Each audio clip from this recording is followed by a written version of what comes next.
Magandang gabi po sa ating lahat, mga kapatid at sa lahat po ng mga kamag-anak, kaibigan po na naririto. Magandang gabi po sa inyo.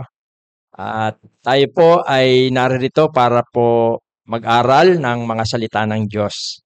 Kaya mamaya po ay magkakaroon po tayo ng pagkakataon din na makapagtanong kung sakali man po na mayroong mga bagay na gusto pa po nating lubos na maunawaan. At ngayon po ay aawit tayo bilang pagpupuri natin sa Panginoon. Ngayon nga ang panahon sa page 73.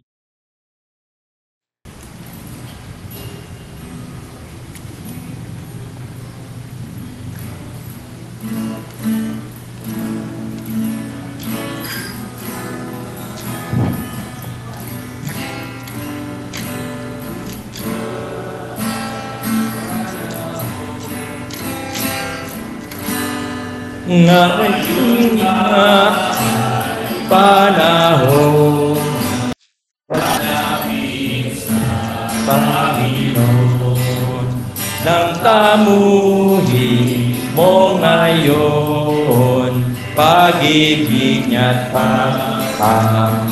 Yung mga nakakaalam po, lakas po nila ang boses nila.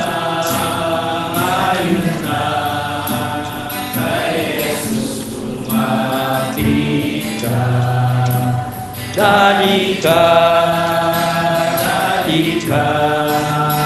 ngayon di lumayo.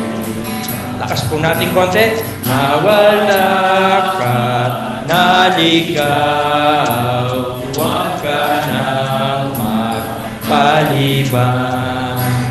Diyos ay huwag mong talikdan, biyaya niya ay kamtan. Ngayon na, kay Jesus lumapit ka. Dali ka, ngayon di lumapit ka. Sala mo ay isa-isay, yung patawa ay kamtan. Siya ang pagtiwalaan, ikaw ay iingat. Ngayon na, kay Jesus lumapit ka. Dali ka, ngayon di lumapit ka. Huwag sayangin ang panahon sa paglapit mo ngayon. Mukha mo'y huwag ilingon, iharap sa Panginoon. Ngayon na, kay Jesus lumapit ka. Dali ka, ngayon di lumapit ka. Yan. Muli po tayong umawit bilang ating pong pagpupuri sa Panginoon. Dito po sa page 65, matamis na kapayapaan. Tunay po na kapag ka po tayo ay lumapit sa ating Panginoon sa pananampalataya, ay mararanasan po natin ang matamis na kapayapaan.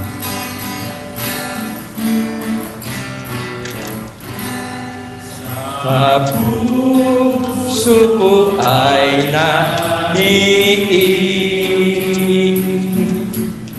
isang himig na matamis.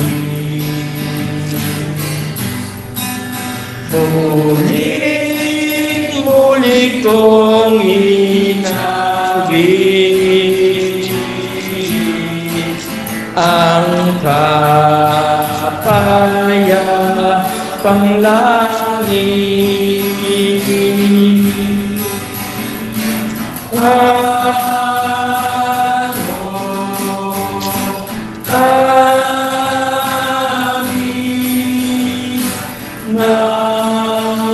Mapayapang langit. O kahanggang labis, sa Diyos na pag-ibig. Number 2. Sa krus kay Jesus ginamtan ang ating kapayapaan. Ang utang ko'y binayaran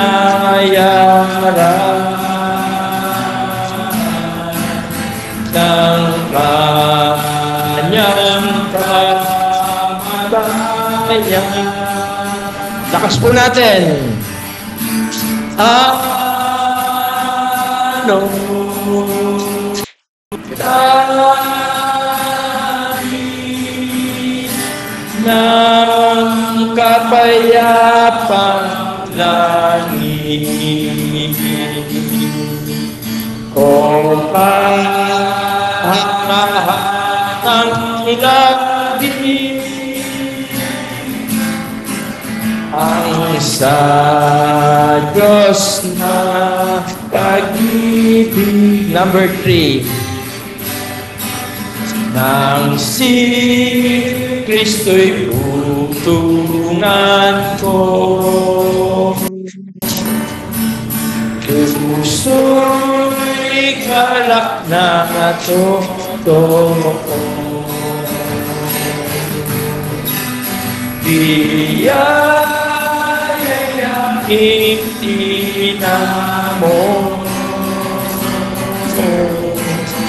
kakalo ni Kristo. Koro. Ano kami ng kapayapang langit, o labis ang sa Diyos na. Kung maaari po, tayong lahat ay tumayo. Ako ay lalaging lubos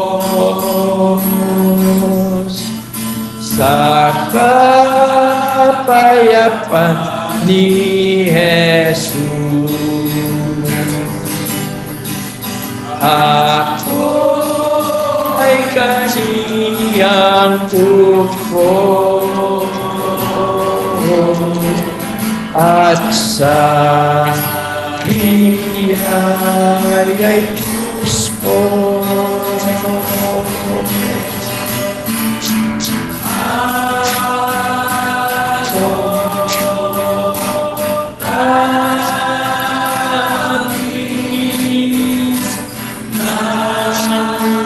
Kapayapang langit, o kahangang labis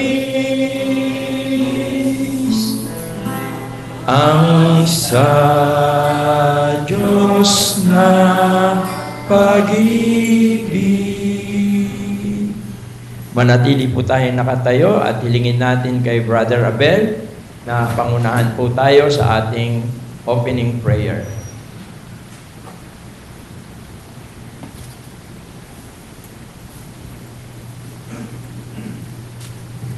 Sige po, tayo po ay manalangin.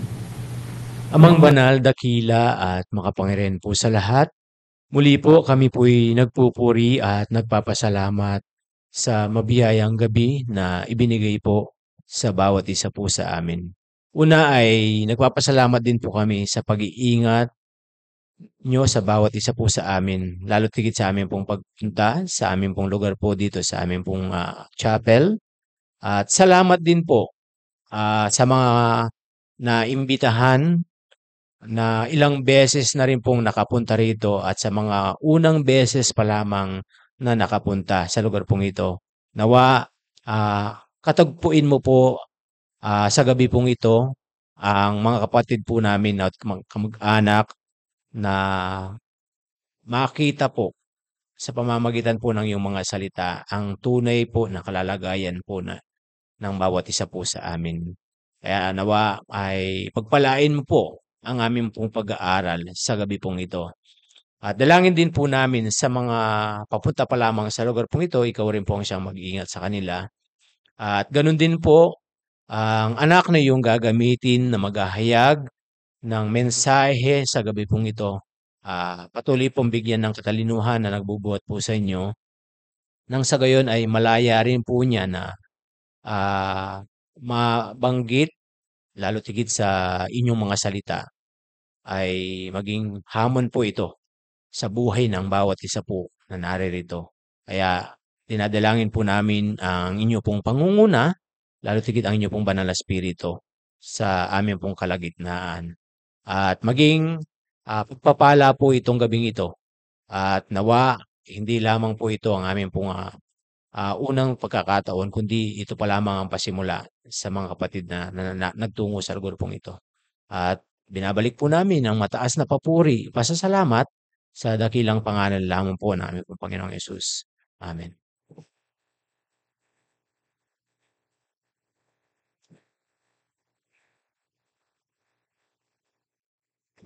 Muli po ay magandang gabi po sa ating lahat.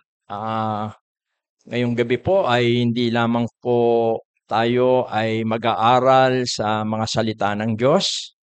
Tayo rin naman po ay makakarinig ng mga ilang mga patotoo kung paano po nakilala nila rin ang Panginoong Yesus bilang kanilang Panginoon, Diyos at tagapagligtas. Kaya meron tayong testimony. At ngayon po ay aking tatawagin ang bigyan po natin siya ng kaunting oras para po maibahagi sa atin kung paano po ang Diyos ay gumawa sa kanyang buhay at kung paano po ang Diyos ay kumilos para siya po ay makasumpong ng biyayang kaligtasan, makilala ng lubos ang Panginoong Yesus sa kanyang buhay. Ang akin pong tatawagin, isa po siya sa ating mga kabataan na masipag na kabataan na naglilingkod sa Panginoon. At although siya rin po ay lumaki sa ating iglesia, dito po sa church ng Florida New Settlement Christian Church. At ngayon siya ay isang ganap na matandang binata na po. Tawagin ko na po ang ating kapatid, si Brother John Gutierrez.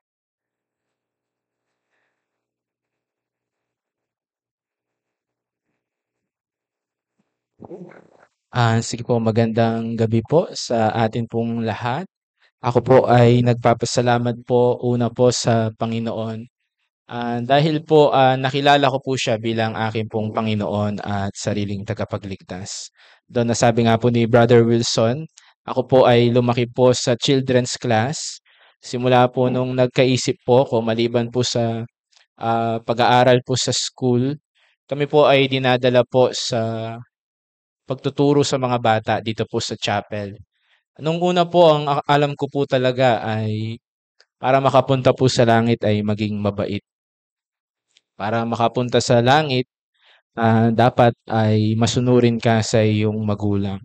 Pero po nung ako po'y naging binata, sumusunod ako sa magulang ko sa bahay. Pero pag ako po'y nasa eskwelahan po ay kung ano po yung ginagawa po ng mga kaklase ko po na hindi po maganda ay nagagawa ko po. Until po nung ako po'y high school, dito rin po sa chapel ay napag-aaralan po yung about po sa impyerno. At nakita ko po ang sabi po ng Biblia, ang lahat ay nagkasala. So, na-realize ko po na ang magdadala po sa akin sa impyerno yung kasalanan ko po. At sabi din po doon, ang kabayaran ng kasalanan ay kamatayan. Yan po yung ating pong napag-aaralan. So, nagkaroon po ako ng takot na ako po ay mapunta po sa impyerno.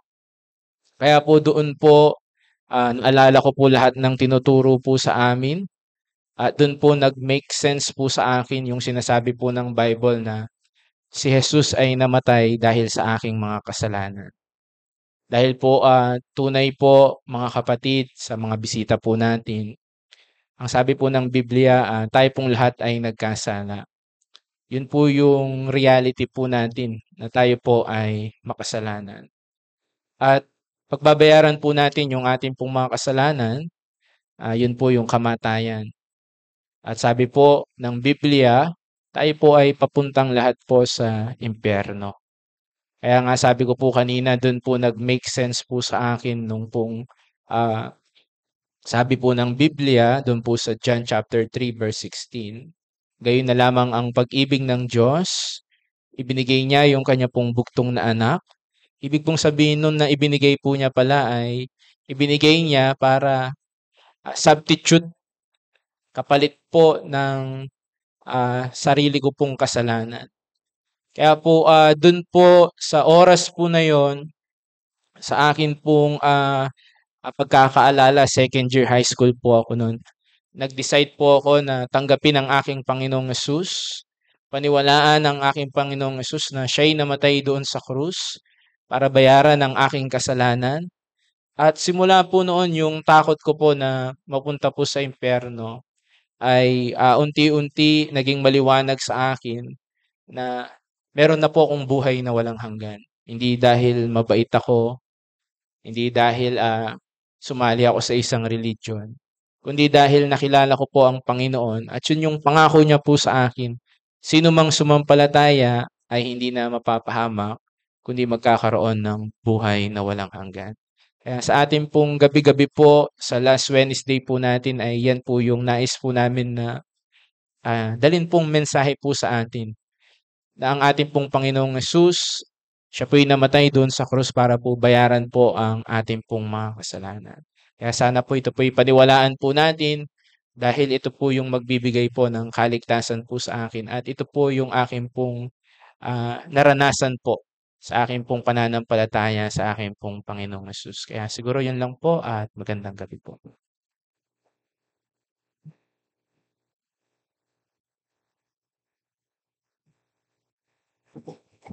Maraming salamat, Brother John, sa pagbabahagi kung paano ay nakasumpong ka ng biyayang kaligtasan. Actually po, ang salitang impyerno po ay galing po mismo sa bibig ng Panginoong Jesucristo.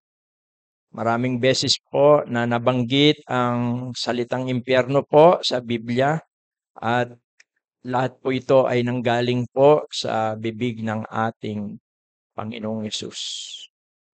Ang ibig sabihin po, totoo po na mayroong impyerno at nagkataon, bagamat ang impyerno po ayon sa Biblia ay ginawa ng Diyos para kay Satanas at sa kanyang mga anghel, pero dahil tinukso ni Satanas ang tao at siya'y nagkasala at ang kabayaran ng kasalanan ay yung kamatayan, yung pagkabulid ng tao, ang kanyang kaluluwa doon sa impyerno. Kaya yun po yung hopeless condition ng tao. Siya ay isang makasalanan na patungo sa impyerno at wala tayong magagawa. Pero dahil sa pag-ibig ng Diyos po sa atin, binigay niya ang kanyang bugtong na anak na si Jesus upang sa pamamagitan ng kanyang kamatayan at ng kanyang muling pagkabuhay, ang bawat sumampalataya ay hindi na mapapahamak, kundi magkakaroon ng buhay na walang hanggan. Kaya dito po sa ating pong mga pagtitipon, hindi po tayo nagtatatag ng religion.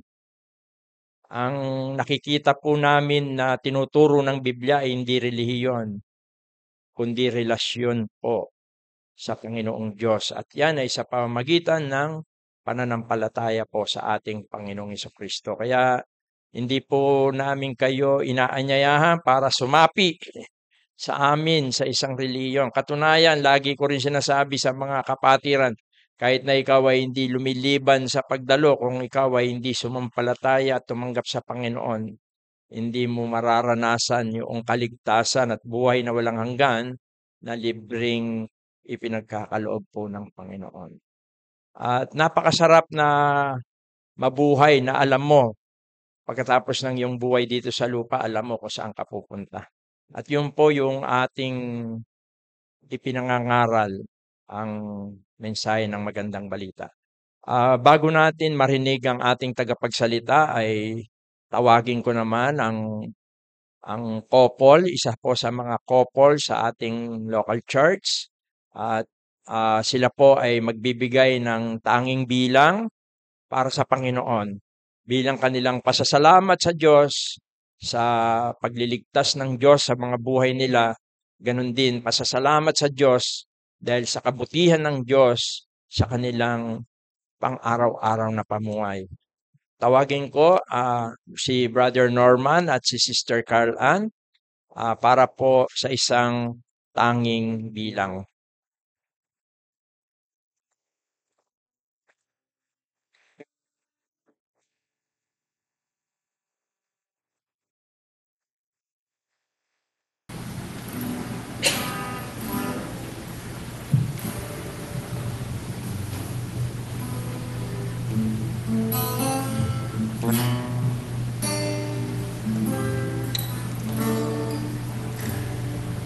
Isang pinto mahiwaga,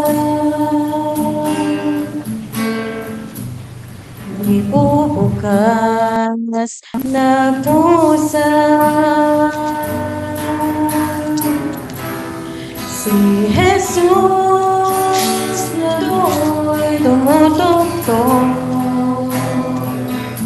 naghihintay ng sagot. Sumugod ka na ba sa Kanya? O ayaw mo paabala? Ang buhay mo ay naging gulo. Wala si Kristo sa'yo.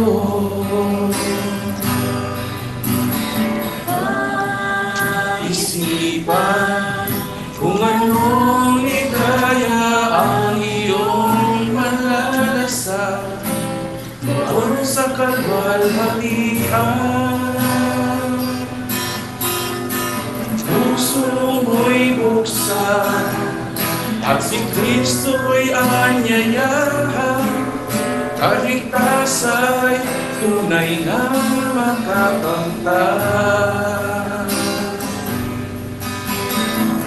Sumagot ka na ba sa Kanya? O ayaw mo paabala?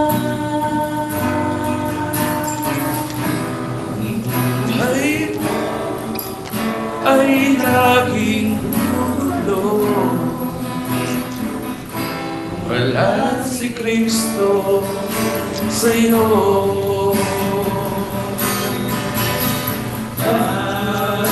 Pag-isipan kung anong ligaya ang iyong malalasan doon sa kalwalhatian. Puso mo'y buksan at si Kristo'y aanyayahan, Kaligtas ay tunay na makakamtan. Pag-isipan kung anong ligaya ang iyong malalasan doon sa kalwalhatian.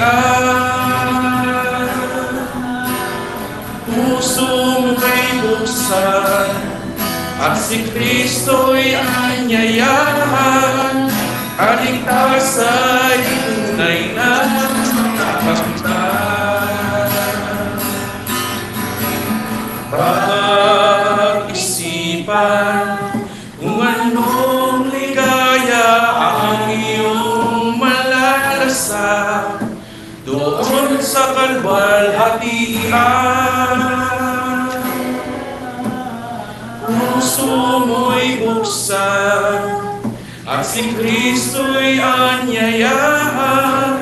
Kaligtas ay tunay na makakamtan. Kaligtas ay tunay na makakamtan.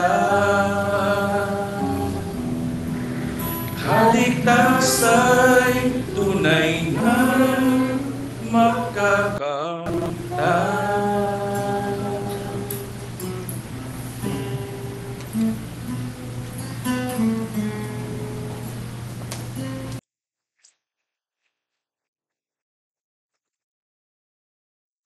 Salamat, Brother Norman and Sister Carl Ann.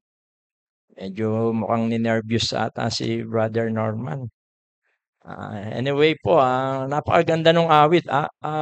Nasa Bible po yon yung inawit nila. Ang sabi po kasi sa Pahayag 3:20, ang sabi ng Panginoong Yesus, narito ako'y nakatayo sa pintuan at kumakatok. Nang sino mang duminig ng aking tinig at magbukas ng pinto, ako'y papasok at ahapong kasalo mo. Ang tinutukoy po ng Panginoon ay nais niya na maghari sa puso natin. Gusto niya na buksan natin, bagamat makapangyarihan siya, kaya niya itong buksan, inihintay niya yung sarili mong pagpapasya. At kaya nais niyang pumasok sa puso mo dahil una gusto niya itong linisin sapagkat ang puso ng tao ay marumi. Sabi nga ng Biblia, ang puso ng tao ay mandaraya. Minsan kasi iba yung sinasabi doon sa nilalaman ng ating mga puso. At napakaganda ng pangako ng Panginoon, hindi lamang huhugasan, lilinisin ang ating mga buhay, kundi siya'y maghahari sapagkat siya'y maninirahan sa atin. Kaya nga sabi ng awit, anong ligaya na ating mararanasan. Kaya ito po yung magsilbing hamon sa atin. Kung naghahanap ka ng tunay na kaligayahan, kaligtasan, kapayapaan, buksan mo ang iyong puso at papasukin ang Panginoon. Ngayon po ay darako na tayo sa pinakamahalagang bahagi ng ating pagtitipon. At bago ko tawagin po ang ating tagapagsalita ay halos namasdan ko, nakita ko ang kanyang paglaki. Bata pa lang siya ay kilala ko na, kasama na po namin siya dito sa ating pagtitipon na ito. Although nung bata siya, isa po ata siya sa mga bata na masasabi kong makulit, salbahe. Pero salamat sa Diyos. Nakita ko rin po ang kanyang pananampalataya. Nakita ko po ang kabutihan ng Diyos sa kanyang buhay. At ngayon siya ay may asawa na at may anak na rin at ginagamit ng Panginoon sa maraming mga paglilingkod. Hindi lang dito sa atin, kundi sa iba-iba rin pong lugar. At akin na po na malugod na ipinapakalala sa bawat isa po sa atin ang ating tagapangaral ngayong gabi. Tinatawagan ko po si Brother Glenn Anthony Agaraw.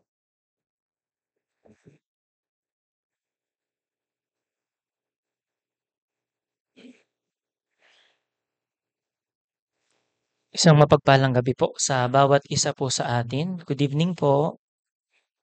Ayan, at maraming salamat po sa kapatid natin kay Brother Wilson sa pagpapakilala. At purihin po ang Diyos sa mga pagkakataon pong ito sapagkat pinahintulot po niya na tayo po ay makapagbahagi po ng kanya pong mga salita. Ito po ay biyaya po na galing po sa ating pong Panginoon. At marahil sapat na po ang mga narinig po nating mga awitin, mga patotoo, at mga pangangaral din ng ating pong MC po. Ngunit mahalaga pa rin po na ating pong pagbulayan ang mga salita po ng Diyos sa gabi pong ito. At makikita po natin sa sulat po ni Pablo sa mga taga-Roma po.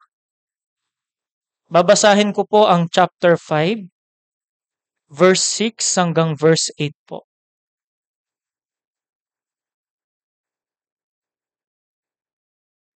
Kung atin na pong nakita, ang sabi po sa mga salita po ng Diyos, sapagkat nang tayo ay may hina pa, ay namatay si Kristo sa kapanahunan dahil sa mga masama. Sapagkat ang isang tao'y bahagyan ng mamatay dahil sa isang taong matuwid, bagamat dahil sa isang taong mabuti, marahil ay may mangahas mamatay. Datapwat ipinagtatagubilin ng Diyos ang kanyang pag-ibig sa atin, na nang tayo'y mga makasalanan pa, si Kristo ay namatay dahil sa atin. Pagpalain po ng Diyos ang kanya pong mga salita, at marahil minsan pa po tayo pong manalangin. Amang banal na makapangyarihan po sa lahat, kami po ay nagpupuri at nagpapasalamat po sa inyo sa gabing inyo pong ipinagkaloob po sa amin, upang aming pong makasama ang aming pong mga pamilya, mga kamag-anak, mga kaibigan po, sa pakikinig po ng inyo pong mabuting balita. Dalangin po namin ang pangunguna po ng inyo pong banal na espiritu. Nawa po ay kumilos po sa aming pong kalagitnaan. Humihingi rin po kami ng kapatawaran po, Ama, sa anumang pong karumhan. Naway linisin niyo po ang aming pong puso't isipan at tanggapin po naming malaya po ang inyo pong mga salita. At nabayan niyo po ang buong oras pong ito at ang lahat pong ito ay aming samot hiling sa tanging pangalan po ng aming pong Panginoong Jesus. Amen. Kagaya po ng nasabi po ng ating kapatid, ang pagtitipon po natin ngayon ay hindi po pag-akay po sa inyo sa isang relihiyon. Hindi rin po ito pagtataas ng anumang pong denominasyon. Ang ating pong tutunghayan sa mga gabi pong ito ay ang pakikipagrelasyon sa Diyos sa pamamagitan po ng pananampalataya sa ating pong Panginoong Jesus. Kagaya po ng ating pong mga nabasa pong mga talata, ang sabi po rito, sapagkat nang tayo ay may hina pa, ay namatay si Kristo sa kapanahunan dahil sa mga masama. Gusto ko pong basahin din ang verse 8. Datapwat ipinagtatagubilin ng Diyos ang kanyang pag-ibig sa atin, na nang tayo'y mga makasalanan pa, si Kristo ay namatay dahil sa atin. Meron pong tatlong salita po rito na halos magkakasing kahulugan. Ginamit po niya doon po sa verse 6 ang salitang mahihina pa. At doon sa may bandang huli po, ginamit po niya ang salitang masama. At doon po sa verse 8, ginamit po niya ang salitang makasalanan. Ang Biblia po, itinuturo po na ang lahat po ng tao ay nagkasala sa harapan po ng Diyos. Actually, sinulat din po yan ni Apostol Pablo dito po sa Roma chapter 3, verse 10. Ang sabi po ng Biblia, gaya ng nasusulat, walang matuwid, wala kahit isa, walang nakatatalastas, walang humahanap sa Diyos. Silang lahat ay nagsilihis, magkakasamang nawalan ng kasaysayan. Walang gumagawa ng mabuti, wala kahit isa. Ang Biblia po, pinapatotohanan po niya ang ating pong kalagayan. At ang kalagayan po natin ayon po sa mga salita ng Diyos, tayo po ay makasalanan. Inuulit-ulit po ng mga salita ng Diyos, walang matuwid, wala kahit isa. Marahil masasabi po natin sa mga gabi pong ito, hindi naman ako ganun kasama. Hindi naman ako ganun kalaki ang aking mga ginagawang kasalanan. Ngunit ang sabi po ng Biblia, nakakalungkot man pong marinig, tayo pong lahat ay nagkasala. At ang sabi po sa Roma 3:23, ang sabi po rito, sapagkat ang lahat ay nangagkasala nga at hindi nakakaabot sa kaluwalhatian ng Diyos. Marahil po sabihin po natin, mas mabuti naman ako sa aking mga ibang kakilala, mga kaibigan. Tumutulong ako sa aking kapwa. Nag-a-attend ako sa mga simbahan. Mas mabuti akong tao kaysa sa iba. Ngunit ang sabi po ng Biblia, walang sino man po ang nakaabot sa pamantayan ng Diyos. Sa kaluwalhatian po ng Diyos. Alam po yan ng aking pong mga magulang dahil kasama po natin sila ngayon. Marahil po, kagaya po ng nasabi ni Brother Wilson kanina, nakita po ng aking mga magulang, ako po ay laking Sunday school. Laking kapilya, laking simbahan. Ngunit dumating po sa point ng buhay ko na kahit ako po ay mabuti sa aking paningin. Pero nakita ko po ang kasalanan na lalong lumalala po sa aking buhay. Alam po yan ng aking pong mga magulang. Naging rebelding anak po ako sa kanila nung aking pong kabataan. Naging mahigpit po akong kapatid. Dahil ako po ang panganay. Kapag may nawawala pong gamit sa amin, ganyan din po. Isa po ako sa mga. Dahil nakita ko po noon na kahit po ang tao po marinig po niya ang Diyos, pero kung ang tao po ay hindi po kikilalanin na siya po'y makasalanan at hindi po tatanggapin ng Panginoong Hesus, ito po'y wala po sa Panginoon. At alam po ba natin nakakalungkot po? Ang sabi po ng Biblia, tayo'y mahina, tayo'y masama, tayo'y makasalanan. Pagbabayaran po natin ito.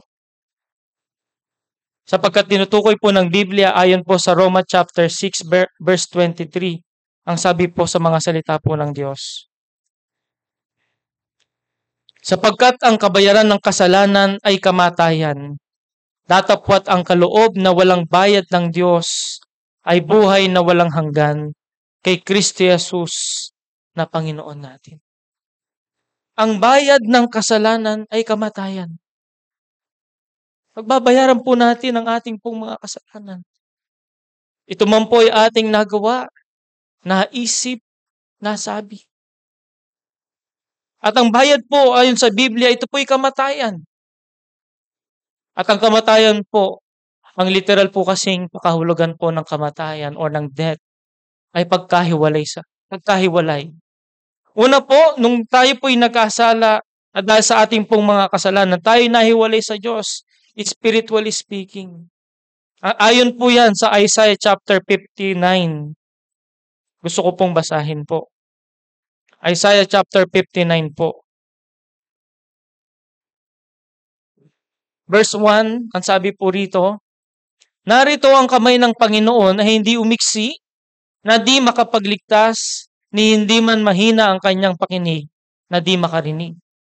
Kundi pinapaghiwalay ng inyong mga kasamaan kayo at ng inyong Diyos, at ang inyong mga kasalanan ay siyang nagpakubli ng kanyang mukha sa inyo upang siya'y huwag makinig.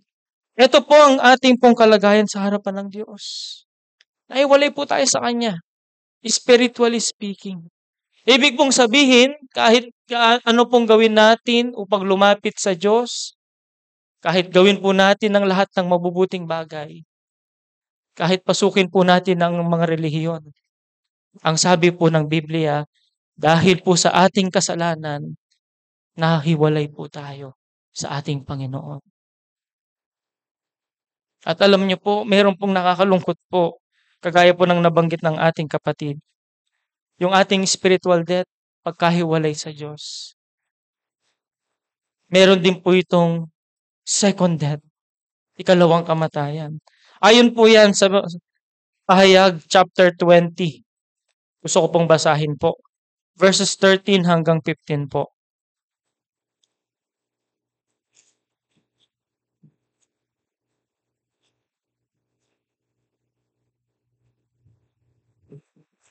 Ang sabi po rito, at ibinigay ng dagat ang mga patay na nasa kanya, at ibinigay ng kamatayan at ng Hades ang mga patay na nasa kanila. At sila'y hinatulan bawat tao ayon sa kani-kaniyang mga gawa. At ang kamatayan at ang Hades ay ibinulit sa dagat-dagatang apoy. Ito ang ikalawang kamatayan, sa makatuwid ay ang dagat-dagatang apoy. At kung ang sino man ay hindi nasumpungang nakasulat sa aklat ng buhay, ay ibinulit sa dagat-dagatang apoy. Ang sabi po ng Biblia, mayroon pong naghihintay na walang hanggang kaparusahan sa sino man pong taong makasalanan na hiwalay sa Diyos, na walang relasyon sa Diyos. At ito po ang impyerno. Ang dagat-dagatang apoy na naghihintay na pinakaparusa. Una, kay Satanas at sa kanya pong mga kampon. At ganoon din po sa taong makasalanan na hindi po sumasampalataya sa Panginoong Hesus. Mga kapatid, mga magulang, mga kaibigan po, totoo po ang impyerno. Totoo po ang kamatayan. Walang hanggang pagkahiwalay sa Diyos. Ito po ay itinakda ng Panginoon. Inihanda ng Diyos bilang parusa sa taong makasalanan. At yan po ang kalagayan po natin. Nakakalungkot man pong isipin. Naghihintay po sa atin ang walang hanggang kaparusahan dahil po sa ating pong mga kasalanan. At ang sabi po ng Biblia, instant po ito. Sa oras po na dumating ang kamatayan sa buhay po natin. Ayon po sa Hebreo chapter 9 verse 27. Ang sabi po, at kung paanong itinakda sa mga tao ang mamatay na minsan, at pagkatapos nito ay ang paghukom. Sa oras po na abutin po ng kamatayan ng ating pong buhay, at hindi po natin tinanggap si Jesus, instant po yun, haharap tayo sa Diyos, at hahatulan po ng Diyos ang ating kasalanan, at ibubulit po tayo sa walang hanggang kaparusahan. Nakakatakot po. Nakakabahala po. Nakalagayan po ng bawat taong makasalanan. Ngunit alam po ba natin, kagaya po ng ating pong mga talatang binasa sa Roma chapter 5, marahil po ay balikan po natin. Ang sabi po rito, sapagkat nang tayo ay may hina pa, ay namatay si Kristo sa kapanahunan dahil sa mga masama. Verse 8, datapwat ipinagtatagubilin ng Diyos ang kanyang pag-ibig sa atin, na nang tayo'y mga makasalanan pa, si Kristo ay namatay dahil sa atin. Ang Panginoon po ang Diyos. Ayaw po niya tayong mapunta sa impyerno. Hindi po niya kalooban na tayo po'y mahulog sa walang hanggang kaparusahan.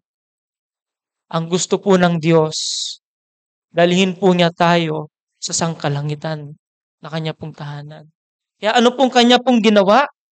Sabi po dito, ang ating Panginoong Hesus ay namatay, ang sabi po niya, sapagkat nang tayo ay may hina pa, ay namatay si Kristo sa kapanahunan dahil sa mga masama. Gusto ko pong pansinin po natin, namatay si Kristo sa kapanahunan dahil sa mga masama. Yung pong salitang sa kapanahunan, sa makatuwid po, ang pagdating po kasi ng ating Panginoong Hesus, ito po ay inihula na ng Biblia sa Matandang Tipan. Ito'y itinakda na po ng Diyos. At ito po'y natupad ng ating pong Panginoong Hesus ay napako po doon sa krus. Siya po'y namatay at muling nabuhay para po sa ating mga kasalanan. Gaya po ng nasasabi po sa kasulatan, ayan po dito po sa 1 Corinthians, sa unang Korinto po, chapter 15. Ang sabi po dito sa verse 3, sapagkat ibinigay ko sa inyo, una sa lahat, ang akin namang tinanggap, na si Kristo ay namatay dahil sa ating mga kasalanan, ayon sa mga kasulatan, at siya'y inilibing, at siya'y muling binuhay ng ikatlong araw, ayon sa mga kasulatan. Mga kaibigan, mga kapatid, mga magulang po, ang katotohanan po na ang Panginoon ay bumaba dito sa lupa. Siya po'y Diyos na nagkatawang tao. At sa kanya pong pagkakatawang tao, siya po ay ipinako sa krus. At siya po'y namatay doon. At inilibing po siya. At muli po siyang binuhay ng Diyos sa ikatlong araw. Para po saan? Para po kanino? Para po sa ating mga makasalanan.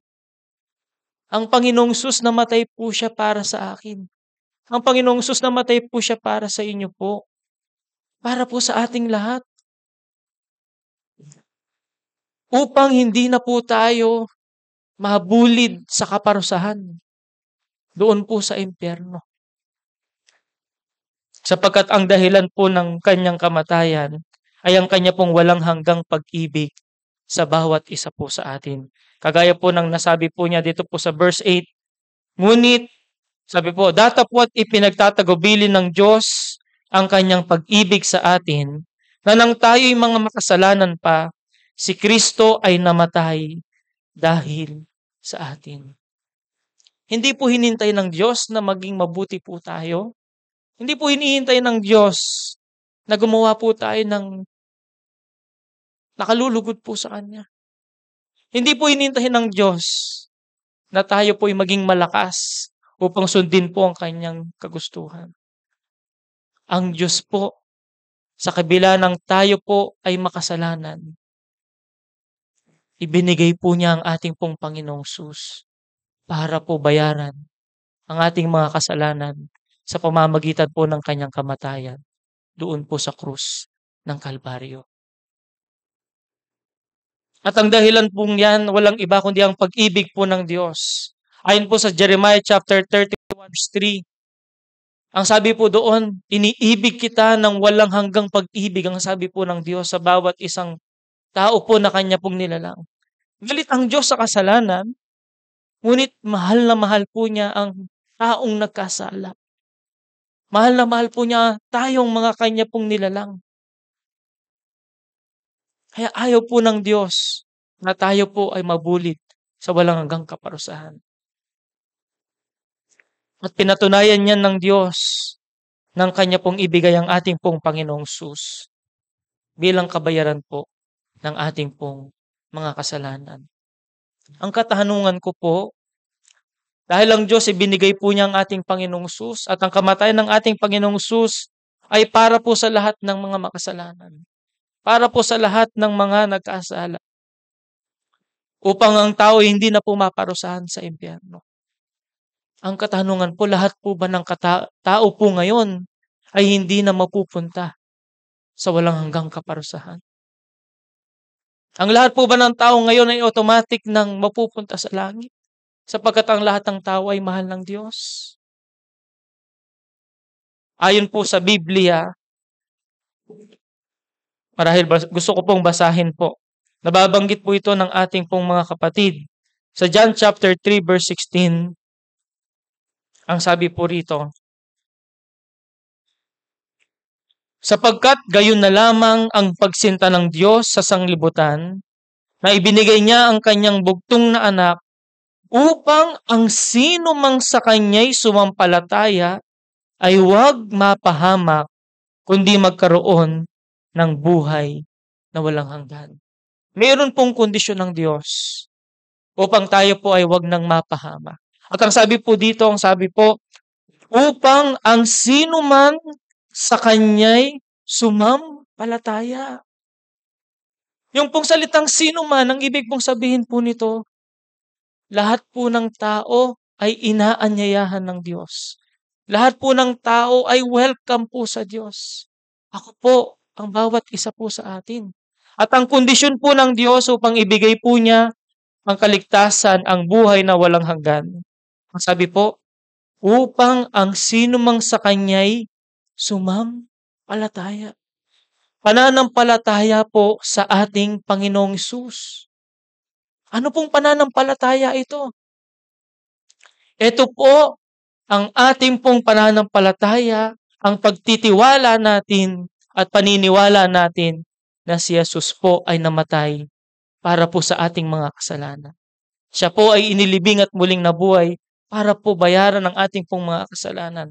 At dahil tayo po'y sumasampalataya po sa Kanya, ating pong pinagsisisihan ang ating pong mga kasalanan at ating pong tinatanggap ang ating Panginoong Hesus bilang ating pong sariling tagapagligtas. Gaya po ng inawit po ng ating mga kapatid at nabanggit din pong talata sa Revelations chapter 3 verse 20. Ito po ang paanyaya ng Panginoon sa mga oras pong ito. Pahayag 3:20 po. Ang sabi po ng Panginoong Hesus, narito, ako'y nakatayo sa pintuan at tumutuktok. Kung ang sino man ay duminig ng aking tinig at magbukas ng pinto, ako'y papasok sa kanya at hahapong kasalo niya at siya'y kasalo ko. Sa mga oras pong ito, mga kapatid, ang Panginoong Hesus po ay kumakatok sa ating mga puso. Kung diringgin po natin ang kanyang tinig at bubuksan po natin ang pintuan ng ating mga puso at tayo po'y sasampalataya sa Kanya at aanyayahan po natin siya na pumasok sa ating pong mga puso bilang ating pong sariling Panginoon at tagapagligtas. Ipagkakaloob po niya ang buhay na walang hanggan, ang kaligtasan. Ang sabi nga po ng Biblia, ngayon nga'y wala ng anumang hatol ang sino mang nakipag-isa kay Kristo Jesus. Ayon po yan sa Romans chapter 8 verse 1. At alam po ba natin, napakaganda po. Ngayon pong ating pong naririnig ang pagkatok ng Diyos sa ating pong mga puso. Tayo po'y makapagdesisyon. Sapagkat ang sabi po sa ikalawang Korinto chapter 6 verse 2, ngayon ang araw ng ukol, ngayon ang araw ng kaligtasan. Hindi po natin masabi ang araw po ng bukas. Marahil po kung tayo po ay nakapag-attend sa huling gospel hour po natin, itinuro po ng ating kapatid na ang kamatayan po ay instant. Hindi po natin masabi. Siya po ang bisitang hindi natin pwedeng tanggihan. Actually, bilang realization po, dahil nagtatrabaho po ngayon, meron po kaming 3 mga kasama po sa trabaho na namatay at yung iba po ay namatay na rin. Nung narinig ko po ang kamatayan po ng aming pong isang kasamahan, dating kasamahan, ganun na lamang po yung aking pagkagulat. Sapagkat nung mga nakaraan po, akin po siyang nakita na siya'y malakas. Bagamat siya po ay may karamdaman. Ngunit kanina lamang po, Nabalitaan ko po na kinuha na po ng Diyos ang kanya pong buhay. Hindi po natin masabi po ang araw ng bukas. Kaya kung ang pagkakataon po na ipinagkakaloob ng Diyos sa atin, habang tayo po ay may buhay, habang tayo po ay may hininga, nawa po matutunan natin sumampalataya sa ating Panginoong Sus bilang ating pong sariling tagapagligtas. Ang sabi nga po, itinuturo po ito ng ating kapatid. Ang pananampalataya po sa ating Panginoong Sus, ang pagtanggap po sa Kanya, ay kasing dali lamang po ng ABC. No? A, accept po na tayo po'y makasalanan. Aminin po natin sa Diyos na tayo po'y nakasala. At hindi po natin kayang hanguin ang ating sarili sa kasalanan at sa parusa po nito. B, believe on the Lord Jesus Christ. Sumampalataya po tayo sa ating Panginoon. Paniwalaan po natin na kaya po niya ibinigay ang kanyang pong sarili, ang kanyang pong buhay, ay para po sa atin. C, confess. Confess our sins. Sabihin po natin sa Panginoon, amang Diyos, ako po'y nagsisisi sa aking pong mga kasalanan. Sa mga oras pong ito, sumasampalataya po ako sa Panginoong Hesus at tinatanggap ko po siya bilang aking sariling tagapagligtas. At kapag ginawa po natin yan, sabi po sa 1 John chapter 5 verse 13, marahil dito po ako magwawakas. Ito po ang kasiguraduhan ng mga sumasampalataya po sa ating pong Panginoong Hesus. Ang sabi po, ang mga bagay na ito ay isinusulat ko sa inyo upang inyong maalaman na kayo'y mayroong buhay na walang hanggan sa makatuwid ay sa inyong nananampalataya sa pangalan ng anak ng Diyos. Isa pong kasiguraduhan sa mga tumanggap at sumampalataya sa ating Panginoong Hesus na ikaw po ay mayroon ng buhay na walang hanggan. Kaya sana po pag-isipan po natin, tignan po natin, magdesisyon po tayo na sumampalataya po sa ating Panginoon. At alam po ba natin, ang desisyon pong ito po ay iniiwan ng Diyos sa bawat isa po sa atin. Sapagkat tayo po ay binigyan ng Panginoon ng tinatawag po nating malayang pagpapasya. Hindi po namin pwedeng ipilit po. Hindi po namin pwedeng sabihin na ngayon po, tanggapin muna po ang Panginoon. Ikaw po ang makakapagdesisyon.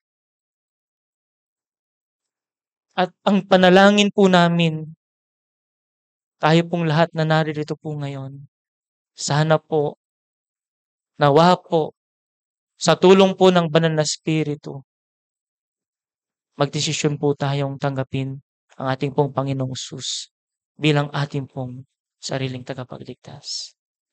Magwawakas po ako sa talata pong ating pong binasa. Ang sabi po niya, balikan po natin Romans chapter 5.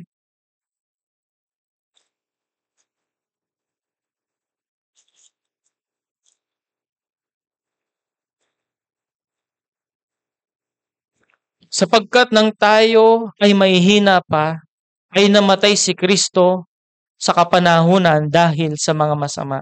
Verse 8 po, datapwat ipinagtatagubilin ng Diyos ang kanyang pag-ibig sa atin na nang tayo'y mga makasalanan pa, si Kristo ay namatay dahil sa atin. Pagpalain po ng Diyos ang kanya pong mga salita at tayo po'y manalangin.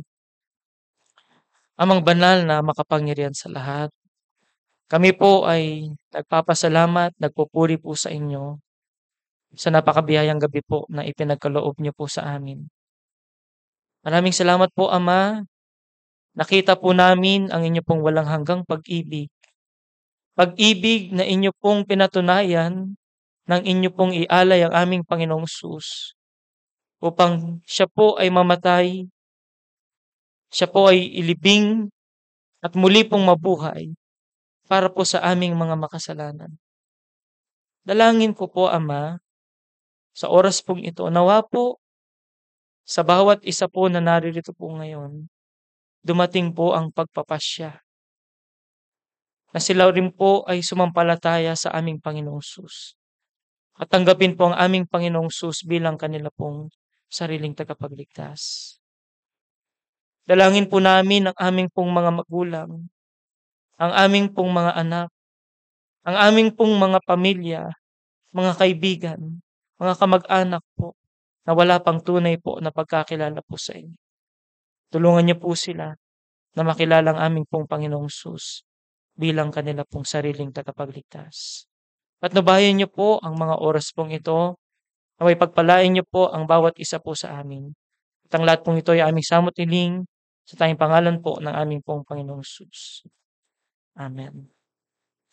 Marahil po mga kapatid, bago ko po ibigay sa ating pong MC, dahil ito po ay isa pong pag-aaral sa mga salita po ng Diyos, ay welcome po ang bawat isa po sa atin kung meron po tayong katanungan or gusto pong linawin po, lalong-lalo na po dito po sa ating pong napag-aralan. Maaari po tayong magtaas po ng kamay at makapagtanong po. Nang sa gayon ay kung meron po tayong hindi po maintindihan o gusto pong linawin po sa ating pong napag-aralan, ay ito po'y ating pong sasagutin po sa mga salita po ng Diyos. Although hindi po tayo nangangako na ang lahat po ng salita ng Diyos ay nalalaman po natin sapagkat ito po'y salita po ng Panginoon. Ngunit sa tulong po at biyaya po ng Diyos. Sige po mga kapatid, kung meron po tayong question po, ay open po tayo sa mga katanungan po.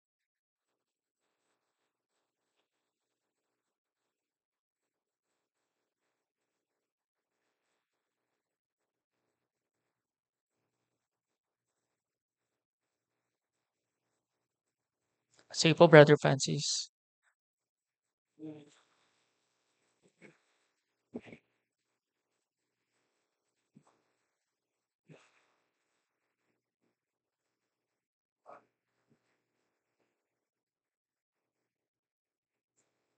Sige po. Although, ang tama po ba, Brother Francis, ang tinatanong po natin ay about po sa rapture po o sa muling pagbabalik ng Panginoon.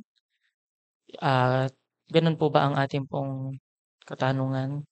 Sige po, marahil po, tignan po natin ang mga salita po ng Diyos. Although medyo, ang pag-aaral pong ito, tinatawag po itong eschatology or pag-aaral po sa future events, ang mga salita po ng Diyos. Ang katanungan po ng ating kapatid, sa pagbabalik po ng ating Panginoon, ano po ang mangyayari sa mga pamilya po natin na hindi pa po sumasampalataya sa Kanya, sa ating pong Panginoong Hesus? Actually, makikita po natin ang talata pong yan, dito po sa unang Tesalonica. Ito po'y pangako ng ating pong Panginoong Hesus. Pero siguro bago ko po basahin po ito, gusto ko pong linawin po sa atin, ang Panginoong Hesus po kasi, nang bago po niya ialay po ang kanyang buhay po doon sa krus ng Kalbaryo, kinausap po niya ang kanya pong mga alagad. Dito po sa John chapter 14, nangako po ang ating Panginoon sa kanya pong mga alagad, sa mga sumasampalataya po sa kanya. Ang sabi po rito, verse 1 po, "Huwag magulumihanan ang inyong puso, magsisampalataya kayo sa Diyos, magsisampalataya naman kayo sa akin. Sa bahay ng aking Ama ay maraming tahanan. Kung di gayon, ay sinabi ko na sana sa inyo, sapagkat ako'y paroroon upang ipaghanda ko kayo ng dakong kalalagyan." Ang nagsasalita po dito ay walang iba kundi ang ating pong Panginoong Hesus. At ang mga kausap po niya ay ang kanya pong mga alagad. At ang sabi po ng Panginoon, pinaghahanda po niya tayo ng tahanan. Sa English nga po, ginamit po niya yung verse 2, "In my Father's house are many mansions, ang sabi po niya. If were not so, I would have told you, I go to prepare a place for you. Sabi po ng Panginoon. At sabi po niya, at kung kayo'y, sabi po, ako'y paroroon upang ipaghanda ko kayo ng dakong kalalagyan. Verse 3, at kung ako'y pamaroon at kayo'y maipaghanda ng kalalagyan, ay muling paririto ako at kayo'y tatanggapin ko sa aking sarili upang kung saan ako naroroon, kayo naman ay dumuon. Ang ating Panginoong Jesus, siya po ang nagsasalita po rito at pinapangako po niya sa mga sumasampalataya po sa Kanya na sa mga oras pong ito, pinaghahanda po niya ng dakong kalalagyan doon po sa sangkalangitan.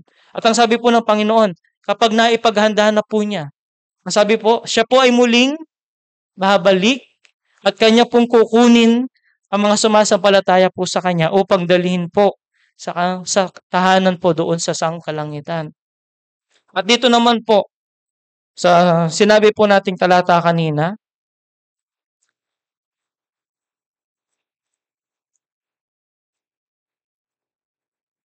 sa unang Tesalonica po, chapter 4 po, verse 13.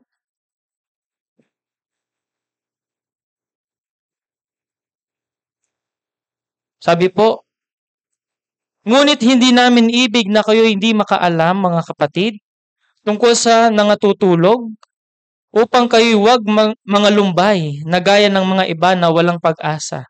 Sapagkat kung tayo ay nagsisisampalatayang si Jesus ay namatay at nabuhay na maguli, ay gayon din naman ang nangatutulog kay Jesus ay dadalhin ng Diyos na kasama niya. Sapagkat ito'y sinasabi namin sa inyo sa salita ng Panginoon, na tayong nangabubuhay na nangatitira hanggang sa pagparito ng Panginoon, ay hindi tayo mga uuna sa anumang paraan sa nangatutulog. Sapagkat ang Panginoon din ang bababang mula sa langit, na may isang sigaw, na may tinig ng arkanghel, at may pakakak ng Diyos, at ang nangamatay kay Kristo ay unang mga bubuhay na maguli. Kung magkagayoy tayong nangabubuhay na nangatitira, ay aagawing kasama niya sa mga alapaap upang salubungin ng Panginoon sa langit. At sa ganito'y sa Panginoon tayo magpakailanman. Kaya't mag-aliwan kayo sa isa't isa ng mga salitang ito. Ito po ang pangako po ng Diyos, ang turo po ng Diyos, no? Yung tinatawag po nating rapture. Actually, ang rapture po, ito po ay rapture of the church. Ibig pong sabihin, ito po ay pagkuha ng Diyos sa lahat ng mga sumasampalataya po sa Kanya upang dalhin po sa kalangitan. No? Pagkuha po ng ating Panginoong Jesus sa bawat sumasampalataya po sa Kanya. Ang sabi po sa mga talatang ito, yun daw pong mga natutulog. Ito po yung mga nauna na pong namatay na sumasampalataya sa ating Panginoon. Sa muling pagbabalik po ng Panginoon, sila po ay muling mabubuhay. At kung ngayon po darating ang Panginoon, tayo pong mga nabubuhay po na sumasampalataya po sa Kanya, tayo po ay Kanyang kukunin at dadalhin po sa langit. Actually, ang pangako pong ito, ang sabi nga po ng salita po ng Diyos, sa isang kisap mata. No? Marahil ay hanapin ko rin po ang talata pong ito. Kung maaari po ay 1 Corinthians po. Yan po, 15:51.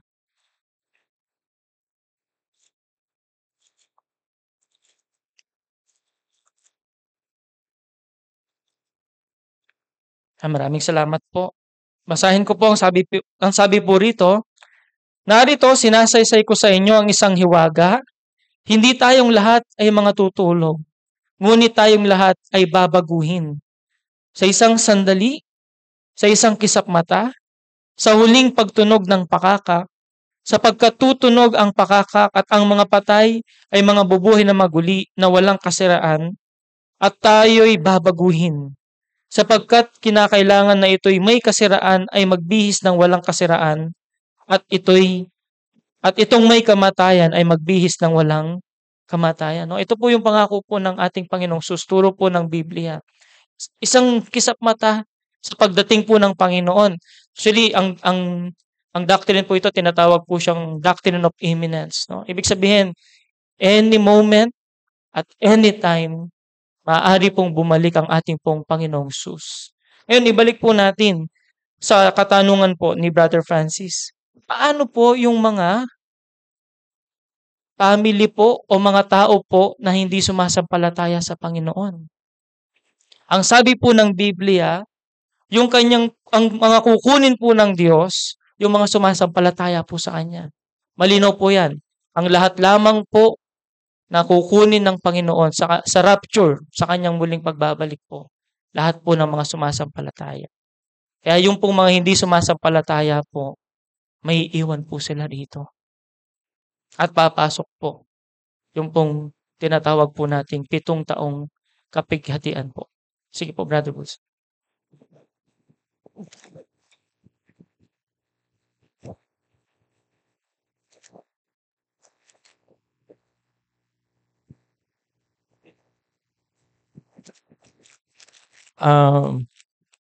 Ma- Maya Pabengi po. Magandang gabi po. Medyo bagamat hindi related yung question doon sa mensahe po natin. Alam po ninyo, ang tanong kasi ng kapatid natin, ang sabi po niya, anong mangyayari doon sa mga hindi sumampalataya sa Panginoon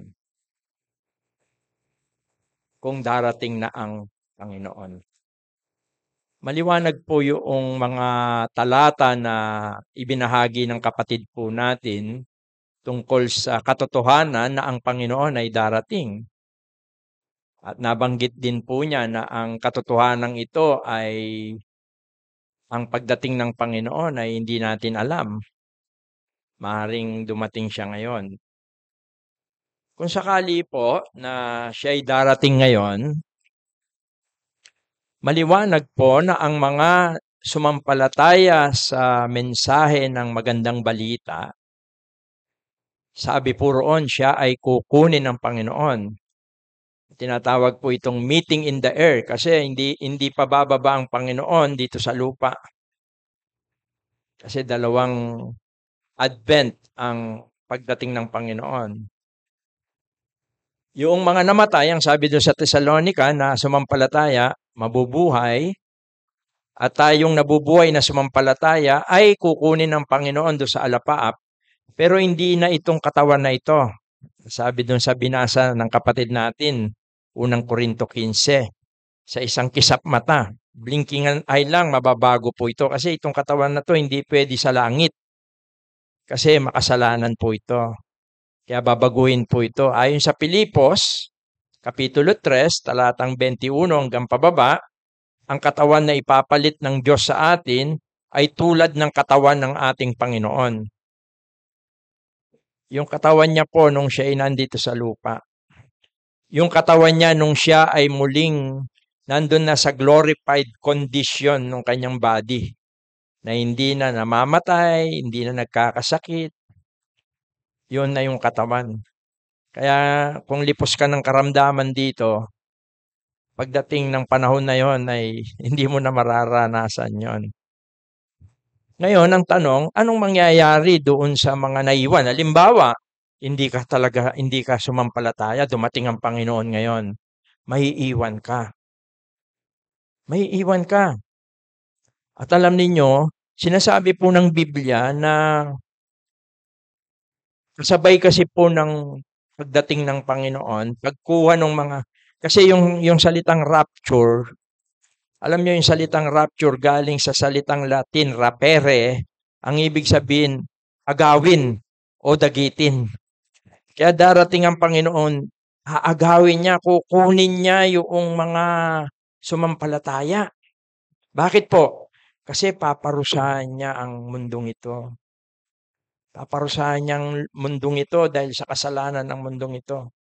At tinatawag po yan na kapighatian na walang kaparis. Sabi po yan dito sa Mateo 24 po, Although ito'y mahabang pag-aaral pero dahil naitanong, mahirap na iwan po natin ito. Ang sabi sa Mateo 24, talatang 21, sapagkat kung magkagayoy, magkakaroon ng malaking kapigatian na ang gayoy di pa nangyari buhat sa pasimula ng sanlibutan hanggang ngayon at ni hindi mangyayari kailanman. Ang kapigatiang ito ay nakapaloob doon sa katanungan ng mga alagad. Dito sa talatang 1, ang sabi, lumabas si Jesus sa templo at payaon sa kanyang lakad at nagsilapit sa kanya ang kanyang mga alagad upang sa kanya ipamalas ang gusali ng templo. Pinakita ng mga disciple niya, sabi niya, ang ganda ng templo na pinagawa ni Haring David. Pero sa verse 2, datapwat siya'y sumagot at sa kanila'y sinabi, ang Panginoon po ang nagsasalita rito, hindi ba ninyo nakikita ang lahat ng mga bagay na ito? Katotohanang sinasabi ko sa inyo, dito'y walang maiiwang isang bato sa ibabaw ng ibang bato na hindi ibabagsak. It means po, ang sinasabi ng Panginoon dito, gugunawin ang mundong ito. Kasi walang bato sa kapwa bato na matitira. Iwawash out niya ang mundong ito. Kaya verse 3, nagtanong ang kanyang mga alagad, sabi rito, at samantalang siya'y nakaupo sa bundok ng mga olibo, ay nagsilapit sa kanya ng bukod ang mga alagad na nagsipagsabi, sabihin mo sa amin kailan mangyayari ang mga bagay na ito. At ano ang magiging tanda ng iyong pagparito ng katapusan ng sanlibutan? Dalawa yung tanong. Anong mangyayari? Sabi rito, sabihin mo sa amin kailan mangyayari ang mga bagay na ito. Ano ang mga tanda ng iyong pagparito? Yun ang unang tanong. Ano yung sign na ikaw ay babalik? Ano yung sign? Pangalawa, sabi niya, at ng katapusan ng sanlibutan, at ng katapusan ng mundong ito. Kaya dalawa yung tanong. At mapapansin ninyo po, binigay ng Panginoon yung mga sinyales, yung mga sign. At sumagot si Jesus sa verse 4, at sinabi sa kanila, mag-ingat kayo na huwag kayong mailigaw ninuman. Meaning, darating ang panahon, dadami ang relihiyon. At sa panahon natin, nakikita ko, napakarami po ng relihiyon. At nasabi nila, sila yung tama, kayo yung mali. Pero in reality, they are all lost. Sila'y naligaw. Dahil hindi relihiyon pong makapagliligtas. Verse 5, sapagkat marami ang magsisiparito sa aking pangalan na magsasabi, ako ang Kristo at ililigaw ang marami. Verse 6, at makakarinig kayo ng mga digmaan at mga alingaw-ngaw ng mga digmaan. May kagyera po. Metong yung tanda yan na malapit na yung datang po yung Ginoy, yung gyera. Yung sasabihan na po ng Ginoy ni, nung sinasabi ng Panginoon ito, na maririnig ninyo, mababalitaan ninyo, makapamula-alala rin makiramdam. Isipan, paano mo nga balo yung malyari king aliwa lugar? Paano mo malalaman yung nangyayari sa ibang lugar? Imposible po noon yan, nung sinasabi ng Panginoon yan. Pero ngayon ay mayroong Iran versus nakikita pa natin yung mga pinapasabog po nila. Naggegera ngayon. Tapos ang China, kailan lang, nakarang araw lang ay meron na naman silang mga barko dito sa Pilipinas. Gera. At yan ay nangyayari na po. Hindi natin alam talaga ang pagdating ng Panginoon. Ngayon, kung ikaw ay hindi pa sumampalataya, dumating ang Panginoon ngayon, may iiwan ka. At mararanasan mo yung sinasabing kahirapan. Walang hanggang kahirapan. Kaya alam niyo po, bakit hindi pa dumarating ang Panginoon? Dito sa ikalawang Pedro. Second Peter. Diri na kayo pong opportunity. Anya, nung baga keng masisilabi kami, alaking patugot gugulisak. Kaya kayo, paulit-ulit gugulisak miya yung Ginong Yesus. Iya yung dala ng kaligtasan. Sasabihan na po kasi kening kadwang Pedro, Kapitulo 3. Ano po?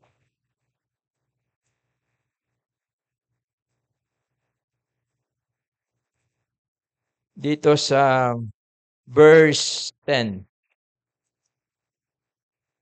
Darating ang araw ng Panginoon na gaya ng magnanakaw. Maring sabihan, tayo po balo.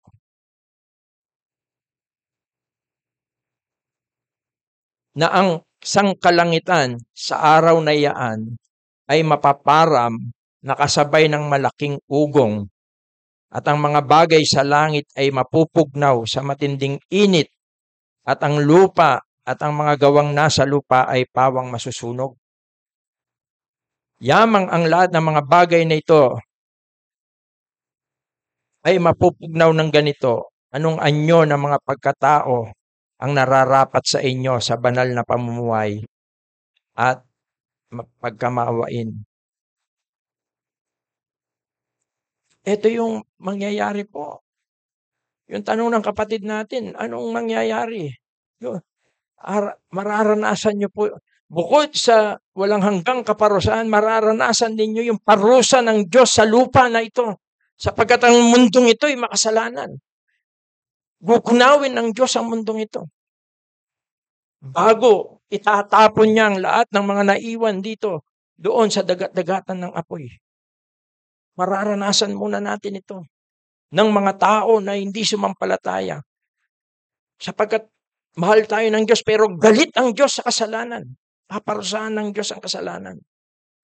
Kaya, ang sabi doon sa verse 9, sa taas, sabi niya, hindi mapagpaliban ng Panginoon tungkol sa kanyang pangako. Yung pangako niya na siya ibabalik. Na gaya ng pagpapalibang ipinalagay ng iba, kundi mapagpainood sa inyo na hindi niya ibig na sino man ay mapahamak, kundi ang lahat ay magsipagsisi. Kaya hindi pa pala siya dumarating dahil mahal niya kayo. Mahal niya kayo. Kaya po hindi pa dumarating ang Panginoon. Inihintay niya marahil na kayo ay magsisi at sumampalataya. Binibigyan niya kayo ng pagkakataon. Huwag po natin palagpasin ang pagkakataon na ito. Sapagkat kung darating ngayon ang Panginoon, mararanasan po ninyo ang lahat ng kahirapang ito. Pero ang sabi po, doon sa mga sumampalataya naman, Unang Tesalonica, Kapitulo 1, talatang 10, kahit na medyo umahaba po tayo kasi mahirap nakahangko ito. Ang sabi po,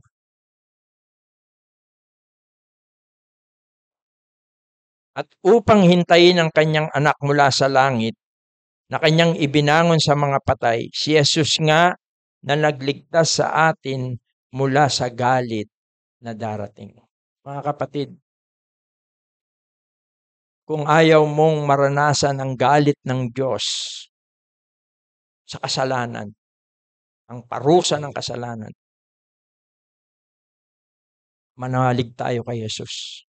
Yun lang ang paraan. Walang ibang paraan para po matakasan natin ang galit ng Diyos.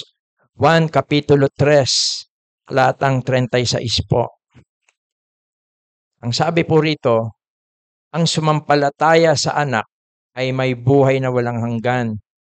Ngunit ang hindi tumatalima sa anak ay hindi makakakita ng buhay, kundi ang poot ng Diyos ay sumasa kanya. Kaya in a totality, doon sa tanong ng kapatid natin, anong mangyayari doon sa mga hindi sumampalataya? manme ing muaning Diyos. Manme ing parusa na ning Diyos. Pero salamat king Diyos, uli nin lugod na kaya katamo. Naburing na dalanan tamo yung kasakitan na yan. Metong mo yung adwa na kaya katamo. Panwalantaya. Panwalantaya, Jesus meteya, at sinubliyang mebye, para linisan ng kasalanan tamo. Alang aliwang paralan. Relihiyon. Dapat amayap. Kung sasabihan, pumasanting ing dapat amayap. Kasalpantayanan mo po. At iya po ing dadake mi kayo. Relihiyon. Denominasyon na hanapin ng tagapagsalita tamo. Kasalpantayanan po. Kanya sinabi na ng Ginoong Yesus, ako yung dalan, ako yung katutuan, ako yung biye. Alang miras kingig pa ko nung eking kapamilatan ko. 1:14 I am the way, the truth, and the life. No one comes unto the Father except through by me. Medyo makaya mo po itang kutangan niya, medyo makabaya po. Kasi sabi natin ng kapatid tamo, yung pamag-aral po ngayon, malalam yung pamag-aral kayong Biblia, usandeng eschatology. Study of future things. Pamag-aral king panahon na daratang. Ating Biblia magsalita king milabas, king sa kasalukuyan, magsalita yan naman tungkol king daratang. Bakit po? Bangkanita, akit tamo yung pigmulan tamo. Akit tamo yung pigsimulan tamo. Akit tamo yung kalagayan tamo ngayon At apagsadyan tayo yung daratang panahon. Ay importante at syuta mo kang Ginoo. Heaven, hanapin ng manunulat. Heaven is a prepared place for a prepared person. Ang langit ay nakahandang lugar para sa mga nakahandang tao. Nakahanda ka na ba? Balo mo na ba pag mate ka? Balo mo na, nuka rin kamiras. Nung bandatang yung ginong balo mo na ba, naabe ka rin mituke? Nung alipa po, imburin sabihin, ka makasadya. O ining oras. Bukas. O ining oras. Kasi tayo balo yung kamatayan, tayo balo yung pamanyatang naning Ginoo. Sabi na kitang Mateo 24, alang mikibalo. Nya, siguro karetang tatagon keni pong makanining pamitipon mi, o paulit-ulit na mo iyang panaral yo. Nung baga po kasi kayong masisilab, paulit-ulit kaming gugulisak na yung tao makasalanan niya papuntaya king silab. Api niya yung impyerno. At alangaliwang dalan nung iyong Ginoong Jesucristo. Salamat po at atin pa po bang bisang mangutang? Medyo komplikado ya po kasi itang kutang niya kaya po buring ihang, kaya po buring na malabugya. Kasi panaral tayo po yung kaligtasan at dake nita. Yung malakwan, nung mateka, nung datang yung Ginoo, kaya beka karetang aranasan itang kasakitan. Ketang Pedro, akit mo biro mo yung aldo, mabalagya. Rembatwin, mabalagla. Sipan tamo po ito. Nuka rin kamulay nuka rin kasalikot. Wala kang pisalikutan. Pero nung atsuka king wala kang dapat katakutan. Pero rin sinyalis kung binyena ng Diyos at na lang. Istong migloko-loko yung Iran. Although penyirada no rin karayang nuclear weapon, pero atin yung secret nuclear weapon pa. Otang yung peso lagpo na po ita. Malaso na yung yato talaga. Kanya isipan da rin scientist makanano malyari tayo. Pero uli na ng nuclear weapon. Although yung Israel, gigera na po yung Iran. Uli natin yung babalitan na i-active na yung kayang nuclear weapon. Kanya pinyira na lang. O nga dabalo, yung Iran na niya matapang iya, bukod karetang balud, iti niyang makasalikot. Ito'y makakatakot po ka rin. Lawen niya hanggang ing Amerikas, sasahop niya, man tatakot. Talang katakutan deking yato ing Amerikas, itong ing Amerika na yung kikilos, tutok nang. Lawen nyo niyang mamagitan niya king gera between, retangad bang may paggera, ing Putin, ampoing Russia, ampong Ukraine. Lawen nyo niyang may magitan niya sa aguli, tinok nang lang. Kasi yaman atin niya. Atin niya namang nuklear. Ot po sasabihan ko yun sinyalis po yan na malyari't malyari po ing sasabihan ng Biblia. Ang importante makasadya na. Anya itang rapture, itang amanuan ng Brother Anthony. Samsama na katamo. Samsama na uning Ginoo. Ring talasalpan tayo. Dala na no banwa. Uling keti parusanan na ng Diyos. Actually, parusanan ng Diyos yung yatong ito. Sana po yung panalangin mi, salamat nung magpatuloy kayo Kenny. Pero ing kapag nasan mi pinitang tanggapan niya yung Ginoong Yesus. At nung may papanwanan kayo ka rin tuturumi po keti, welcome kayo po na manatili na makipag-aral po Kenny kaya kami. Siguro po uling lalalamin bengi saka dahil sa medyo malalim yung tanong ni kapatid na Francis. At tayo ngayon ay magwawakas sa isang awit. Awitin po natin yung malambing na tumatawag. Kasi bala po kanong may mensahe na ning Ginoong Yesus. Bala manaos siya Bala mo malambing na katamong awsan. Para lumapit kaya, magsisi, anggapan taya, king biyeta mo, anting ginuta mo tagapagligtas. Malambing na tumatawag. Sa huling stanza, tayo po'y tatayo at magwawakas po tayo sa isang prayer.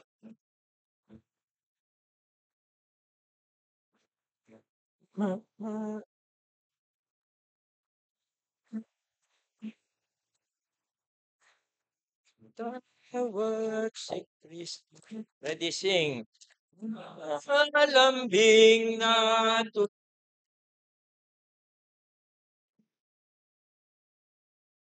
sa iyo at sa akin.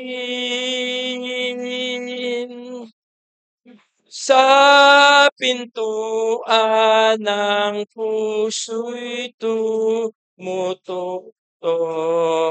Buksan mo't siya'y tanggapin. Lapit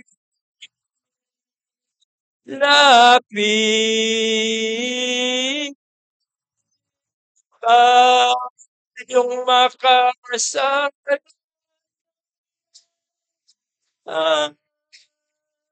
Lapit ang tawag ni Kristo'y pakinggan. Tanggap ang kaligtasan.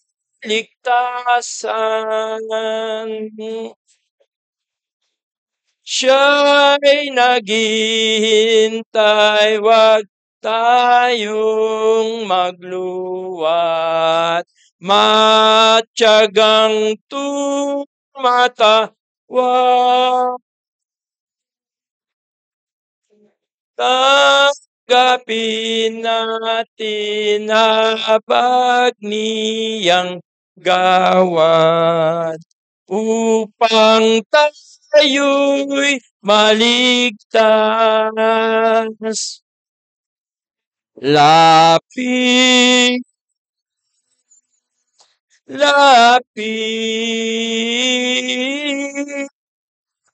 tayong makasalan. Lapit ang tawag ni Kristo'y pakinggan. tanggap ang kaligtasan. Panaho'y tumatakas na matulin, huwag palipasin ngayon. Ang kamatay agad kong dumating, sinong makauurong?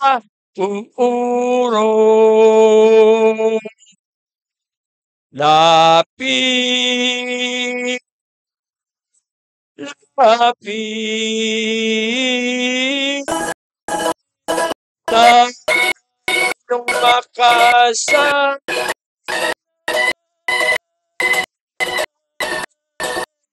Langit ang tawag ni Kristo'y pakinggan.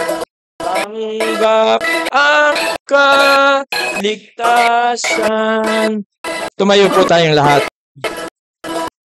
Ang lahanin ng kanyang pag-ibig sa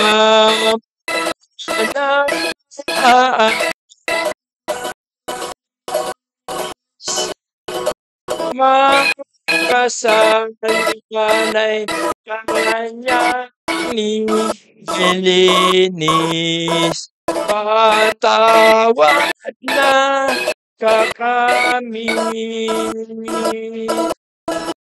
Lapit, lapit, tayong makasama.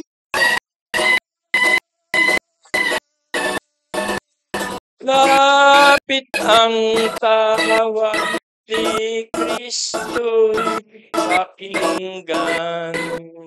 Tanggap ang kaligtasan.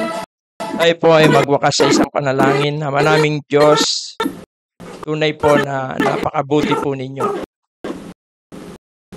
Kami po'y lubos na nagpapasalamat sa gabi ito. At naniniwala po kami na dinala mo po ang bawat isa sa lugar na ito upang sila'y iyong tawagin, upang iyong ipahayag ang iyong walang hanggang pag-ibig, pagmamahal sa bawat isa po sa amin. Upang ipakilala mo ang aming kalunos-lunos na kalagayan sa iyong harapan. Na kami po ay isang makasalanan na nahiwalay sa inyo.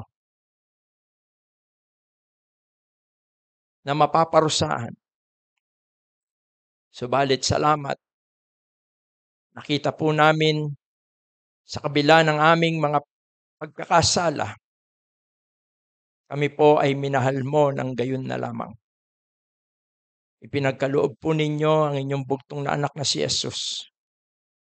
Mula sa langit, siya'y bumaba rito sa lupa upang sa pamamagitan ng kanyang paghihirap, ng kanyang kamatayan sa krus, ng kanyang pagkalibing at ng kanyang muling pagkabuhay, ang bawat isa po sa amin na makasalanan, nasasampalataya at tatanggap sa kanya ay magtatamo ng kaligtasan, kapatawaran, buhay na walang hanggan. O Diyos, kami po ay buong pagpapakumbaba na lumalapit po sa inyo. Ipuin mo po ang puso ng bawat isa. Nang sa ganun po ay buong pagpapakumbaba po sila na lumapit sa inyo sa simpleng panalangin. Lumapit na may pananampalataya, na may pagsisisi, at may pagpapasya nabuksan ang puso upang ikaw ay maghari sa kanilang mga buhay. Salamat po, Diyos, maging sa iyong anak na ginamit. Salamat po sa mga kapatid na nagbahagi ng kanilang karanasan kung paano ka po nila nakilala. Salamat po sa mga kapatid na nag-alay ng tanging bilang kanilang pagpupuri at pagsamba sa iyong harapan. Salamat. Salamat din po sa konting merienda na aming pagsasalu-saluan. Pagpalain mo po ito sa aming lupang katawan. Ang aming pong panalangin, nawang lahat po sa amin na narito ay makasumpong ng biyaya ng kaligtasan sa pamamagitan ng pananampalataya sa aming Panginoong Jesucristo. Ingatan mo po kami sa aming pag-uwi, sa aming mga pansamantalang tahanan, naway ang bawat isa ay maging handa sa pamamagitan ng pananampalataya sa aming Panginoong Yesus. Ang lahat po ng ito, O Diyos, ay aming samot dalangin na may lakip na mataas na pagpupuri at pagpapasalamat sa dakila at makapangyarihang pangalan lamang po ng iyong bugtong na anak na si Jesus. Amen. Good evening and God bless po sa bawat isa. At meron po tayong konting snack o merienda habang umuwi po tayo. Good evening and God bless po sa bawat isa.